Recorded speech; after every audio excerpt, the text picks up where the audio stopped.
نوید صبح آتی ہے مشرق سے جب ہنگامہ در دامن سحر، منزل ہستی سے کر جاتی ہے خاموشی سفر۔ محفل قدرت کا آخر ٹوٹ جاتا ہے سکوت، دیتی ہے ہر چیز اپنی زندگانی کا ثبوت۔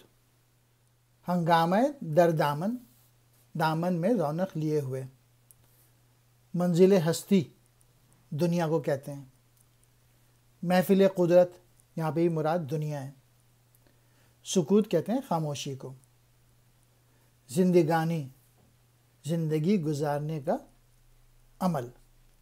صبح کے وقت جو منظر ہوتا ہے اقبال نے وہ ایکسپلین کیا ہے کہ مشرق سے جب سورج نکلتا ہے تو اس وقت ہر طرف خاموشی ختم ہو جاتی ہے، اور یہ دنیا میں خاموشی ختم ہو جاتی ہے اور ہر چیز اپنی زندگی کا ثبوت دیتی ہے، یعنی لوگ اٹھ کے اپنے کاروبار میں یا اپنے آفس جانا شروع کر دیتے ہیں، بچے اسکول جانا شروع کر دیتے ہیں۔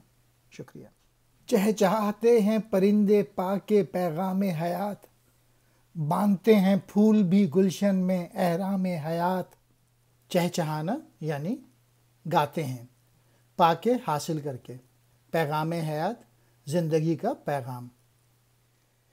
اقبال کہتے ہیں کہ صبح کے وقت پرندے بھی چہچہانا شروع ہو جاتے ہیں جس سے زندگی کا ثبوت ملتا ہے، اور پھول بھی احرام حیات یعنی پھول بھی کھل اٹھتے ہیں صبح کے وقت۔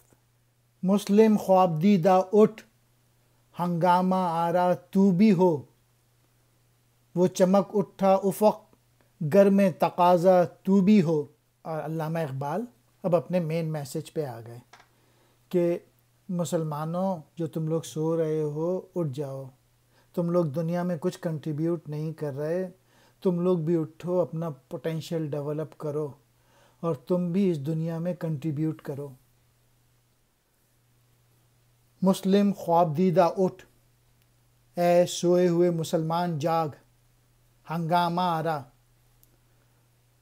چہل پہل پیدا کرنے والا، افق کہتے ہیں زمین و آسمان کا وہ مقام جہاں دونوں آپس میں ملتے ہوئے محسوس ہوں، سورج نکلنے کا مقام۔ گر میں تقاضا جد و جہد میں مصروف، اے سوئے ہوئے مسلمان تو بھی اٹھ اور زندگی کے ساتھ جڑ جا، اور اسی طرح سے ہنگامہ پیدا کر جیسے کہ پرندے کر رہے ہیں، پھول کر رہے ہیں۔ تو بھی اپنی ہستی کے تقاضے پورا کر اور جد و جہد کر اور اپنی ذمہ داریاں نبھا اس دنیا میں۔ وسعت عالم میں رہ پیما ہو مثل آفتاب، دامن گردوں سے نہ پیدا ہو یہ داغ سحاب۔ وسعت عالم کہتے ہیں دنیا کا پھیلاؤ، رہ پیما ہو سفر کرنے والا بن، مثل آفتاب سورج کی طرح، دامن گردوں آسمان کا دامن، داغ سحاب بادلوں کے چھوٹے چھوٹے ٹکڑے جو دھبوں کی صورت معلوم ہوں۔ بہت موٹیویٹنگ شعر ہے۔ اقبال نے مسلمانوں کو کہا ہے اور کمپیئر کیا ہے سورج سے کہ تو بھی اے مسلمان سورج کی طرح کائنات کی وسعت میں اپنے سفر کا آغاز کر دے۔ جب سورج چمکتا ہے تو پوری دنیا میں اجالا کر دیتا ہے۔ اے مسلمان تو بھی اس دنیا میں اپنا پوٹینشیل ڈیولپ کر، اپنی صلاحیتیں اجاگر کر تاکہ دنیا میں روشنی ہو نیکی کی۔ اور پھر دوسرے مصرعے میں دامن گردوں سے، آسمانوں پر یہ جو بادل جو کہ جگہ جگہ ہوتے ہیں سورج کے چمکنے کی وجہ سے سارے وہ بادل غائب ہو جاتے ہیں۔ اسی طریقے سے اگر مسلمان تو چمکے گا تو پھر دنیا میں جو بدی ہے وہ ختم ہو جائے گی۔ کھینچ کر خنجر کرن کا، پھر ہو سرگرم ستیس، پھر سکھا تاریکی بادل کو آداب گریز۔ خنجر کرن کا، کرن کو خنجر سے تشبیہ دی گئی ہے۔ سرگرم ستیس، اسٹرگل میں مصروف، محنت میں مصروف۔ تاریکی باطل، تاریکی باطل کفر کا اندھیرا۔ آداب گریز، اپنے آپ کو ظاہر کرنا۔ عریاں، ننگا، ظاہر، واضح۔ اے مسلمان تو بھی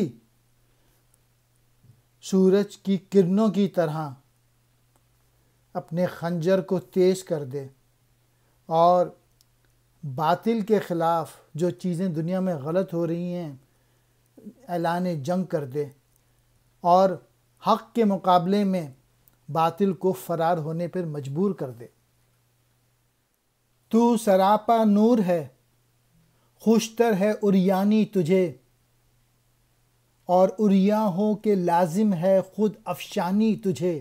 سراپا کہتے ہیں سر سے پاؤں تک، خوشتر بہت اچھی، عریانی اپنے آپ کو ظاہر کرنا، عریاں ننگا، ظاہر واضح، خود افشانی اپنے آپ کو بکھیرنا۔ مین میسیج یہ ہے، اقبال کہہ رہے ہیں کہ اے مسلمان تو نور کی طرح ہے، تیرے لیے لازم ہے کہ تو عریاں ہو جائے، تو اپنے آپ کو ظاہر کر دے، تو اپنے پوٹینشل کو ڈیولپ کرے، تو اپنی خودی کو ڈیولپ کرے۔ اور جب تو ایسا کرے گا، جب اپنے آپ کو تو عریاں کرے گا، جب تو اپنے آپ کو ظاہر کرے گا، جب اپنا پوٹینشل تو ڈیولپ کرے گا، تو دنیا بہت اچھی جگہ ہو جائے گی، بدی ختم ہو جائے گی۔ ہاں نمایاں ہو کہ برق دیدہ غفاش ہو، اے دل کون و مکاں کے راز مضمر فاش ہو۔ نمایاں واضح ہو، برق دیدہ غفاش، چمگادڑ کی آگ کی بجلی یا تیزی، کون و مکاں یعنی کائنات، راز مضمر چھپا ہوا بھید، فاش ہو ظاہر ہو۔ اگر باطل کو چمگادڑ یعنی اندھیرا تسلیم کر لیا جائے تو اے مسلمان تو اس پر اپنی روشنی سے حملہ کر دے تاکہ تاریکی ختم ہو جائے، بدی ختم ہو جائے۔